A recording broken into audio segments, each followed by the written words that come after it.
Hi, I am Joe, an artificially generated newscaster, and here's a recap of yesterday's news I found interesting. Let's start with this. Boeing, ICBC Bank, port operator DP World, and law firm Allen & Overy. What do they have in common? That's right, all of them were recently hacked by Lockbit, the largest ransomware gang in the world. And it seems now we know the reason. Researchers say the breaches were most likely made by abusing a vulnerability in Citrix software. Dubbed the CitrixBleed, the bug was disclosed back in July. It affected several NetScaler network management products that serve as a backbone for big companies. The bug was patched in October, but even after the fix, the previously planted backdoors still remained. On top of that, thousands of users did not patch their software at all. In comes Lockbit, who used the vulnerability to attack scores of companies, including several very large ones. Kevin Beaumont, the researcher who connected the dots on the vulnerability, says this is by far not the end of the story, and other ransomware gangs are lining up to exploit CitrixBleed too. And now for something slightly more positive. FBI said it shut down IPStorm, a major botnet service.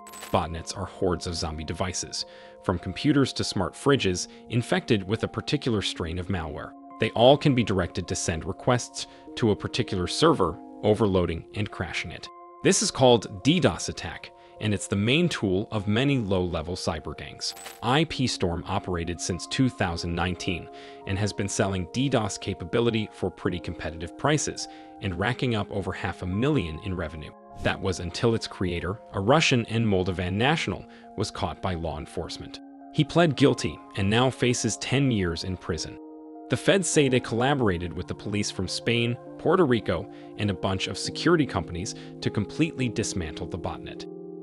In other news, WP Fastest Cache, a popular WordPress plugin, was found to be vulnerable to SQL injection attacks. One of the simplest tricks in the hacker's arsenal, SQL injection basically means injecting code into a website and possibly taking it over. The developers of the plugin immediately pushed out a fix in their latest update. However, statistics show that more than half of the plugin's users still run the vulnerable version. That's over 600,000 installations that can be easily hacked. Let's talk of data breaches now. Pharmacy giant Postmeds, also known as TruePill, informed some of its customers that their data have been leaked. Over 2 million people are said to be affected. Their names, demographic information, and types of used drugs may have been accessed by hackers who broke into TruePill's network this August. The company said it is taking the incident very seriously and expressed its deepest concern for all the people who were affected.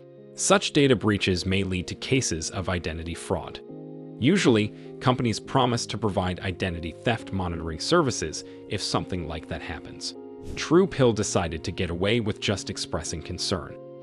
Okay, enough of this doom and gloom. Let's check out some positive news. Google says its DeepMind can give the world's most accurate weather forecasts. The company published a paper saying that its artificial intelligence squarely beat all other meteorology models at their game. Its predictions were significantly more accurate than 90% of traditional forecasting models. By the way, those models are also based on AI, although none of them are as complex and large as DeepMind. Google made the code of its AI public, so you can build your weather predicting AI today. Maybe you will be able to use it on your next flying taxi commute. Joby and Volocopter, two of the leading eVTOL manufacturers, conducted their first flight tests in New York. Their services are planned to be available to customers starting in 2025. The aircraft took off from that one famous heliport and made several circles around it. In a year, they should provide a connection between central New York and JFK Airport for a couple of $100s. I was told that this is the price of a fancier Uber ride in the city. Sounds like New York. These two and dozens of other flying taxi manufacturers are building and testing such vehicles all around the world. In a couple of years, they are scheduled to start operations in at least several countries. So, congratulations, dear humans, the future has come.